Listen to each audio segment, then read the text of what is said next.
Hello, in this video, I would like to talk about fiscal policy. So different from monetary policy, fiscal policy, we're using government spending and tax policies to affect the aggregate demand directly. However, for monetary policy, as we talked about before, they are conducted by Federal Reserve, and they were controlling the money supply to affect the aggregate demand. However, for fiscal policy, they were directly impacted on aggregate demand. Okay, so very similar to monetary policy. For fiscal policy, you also have expansionary fiscal policy and contractionary fiscal policy. For expansionary fiscal policy, it means for government, they can increase the government spending. They can also decrease tax rate, okay, in order to stimulate our economy. However, for contractionary monetary policy, okay, they will try to decrease the government spending or to increase the tax rate. And I would like to say, for example, currently we are suffering COVID-19 during this pandemic, and our government actually used expansionary monetary policy to stimulate our economy. So, for example, if you notice a month ago, probably you will receive a check mailed by IRS, right? And if you are living in a household, and then if they are the couple with two kids, so the couples, each one probably can get $1,200, right? And then the kids maximum, they can get $500, and then the family maximum can get, including two kids within. So for a household with two kids, the maximum can get 3,900 paycheck, the check mailed by IRS, right? So this is what we said, the government increase the government spending and then try to stimulate our economy. So this can count as contractionary monetary policy.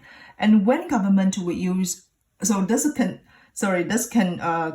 count as expansionary monetary policy. And when the government will use contractionary monetary policy. So when the government feel now our economy is overheated, or the government want to pay the financial debt or control the financial deficit, they might increase the tax rate or decrease the government spending in order to pay the financial debt or to lower the overheated economy, okay? And as I talked about before, fiscal policy directly impact aggregate demand. Therefore, I will use these two graphs to show you the different impact based on these two policies. So let's talk about for expansionary monetary policy.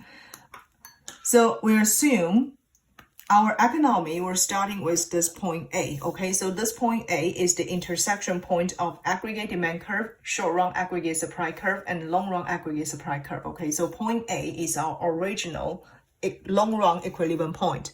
We will have the price level at P1 and output level at Y1. So at this output level, this is also called a natural output, right? Because at this one, we have the unemployment rate equal to natural rate of unemployment. Now the government will use expansionary monetary policy, which means government might increase their government spending, okay? So let's assume government increase government spending. And government spending is an important part of aggregate demand because aggregate demand equal to C consumption plus investment plus government spending plus net export, right? Now, if government spending increase, which means aggregate demand will also increase. So it will increase aggregate demand, and then it will shift the aggregate demand curve to the right-hand side. Okay, so here you can notice the aggregate demand curve will shift to the right-hand side. This is our new aggregate demand curve. So with this new aggregate demand curve, we can first find out the short-run equilibrium point. Okay, so the short-run equilibrium point will be this new aggregate demand curve interact with the short-run aggregate supply curve. I will use lowercase letter here to represent for short-run equilibrium. Okay, so point B is our short-run equilibrium point.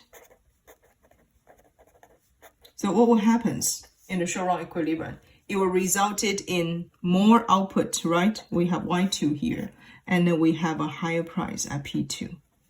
So at point B, we have output equal Y2, which is larger than our natural rate of unemployment, natural rate of output. We also have the price level increase. So pay attention. Once the output larger than our original natural output, it will lower the unemployment rate. Okay, so unemployment rate decrease. Unemployment rate decrease. So this is our short run equilibrium points. But very similar to the monetary policy, you can notice that this point B in the short run, probably it can reach equilibrium. However, this point B is not stable. Okay, this point B is not stable. So things will happen very similar to monetary policy. We have the lower unemployment rate, which means the workers will increase their wages expectation. And then it will shift the short-run aggregate supply curve to the left-hand side and resulted finally, okay, resulted in this new long-run equilibrium again, okay? So this is for the expansionary monetary policy. In the short run, it did impact our economy, okay? In the short run, we can notice output increases and price level also increase. This is the short run, only in the short run, okay? Only in the short run equilibrium.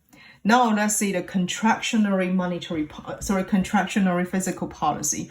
So if now the market is overheated or the inflation rate is really high, government try to control the inflation rate, then they might use contractionary fiscal policy to lower the aggregate demand.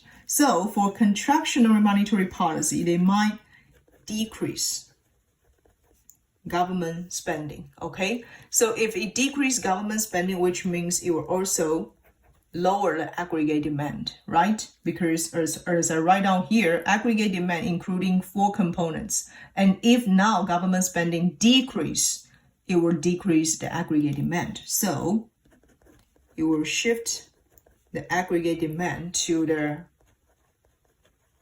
left, okay? So let's look at this graph, okay? Our analysis of any policy impact should start with the original long-run equilibrium point, okay? So very similar, we start with our long-run equilibrium point. That will be at our point A, okay?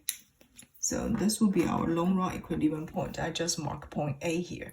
You can notice point A is the intersection of 3 curves together. We can have the price level now equal to P1 and then upper level equal Y1. So point A is our original long-run equilibrium point. You might notice now the price level is pretty high. So probably now the economy suffer the higher inflation. So the government, in order to control the inflation, probably they will use the contractionary fiscal policy. So it will shift the aggregate demand curve to the left-hand side. So if we shift to the left-hand side,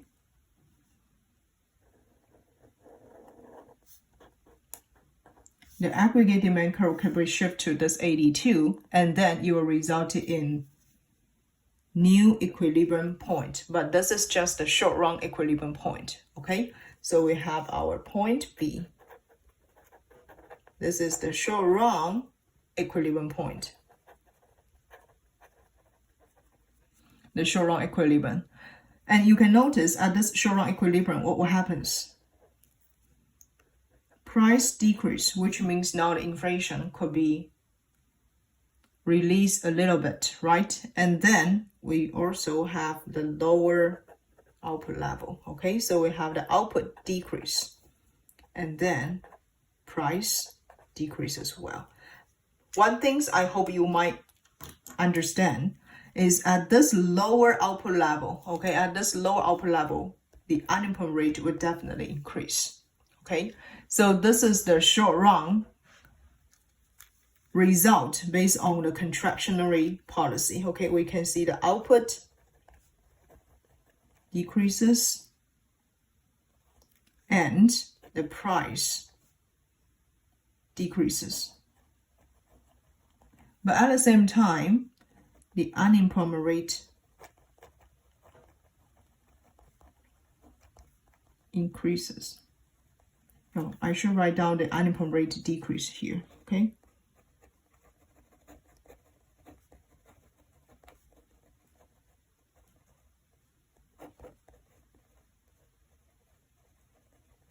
Okay, so you can notice this will be the short run impact for the contractionary fiscal policy, okay? However, as we talked about before, very similar to the monetary policy, this point B is not a stable point in the long run, because now we have the higher unemployment rate, which means the wages could be decreased in the long run, okay? Therefore, firms and corporations, they realize the input cost might decrease. They would like to produce more product, which will shift this short run aggregate supply curve to the right hand side until they reach this point. Okay, so this will be our new long run equilibrium point at point C. Okay, so this is the part I would like to talk about the fiscal policy.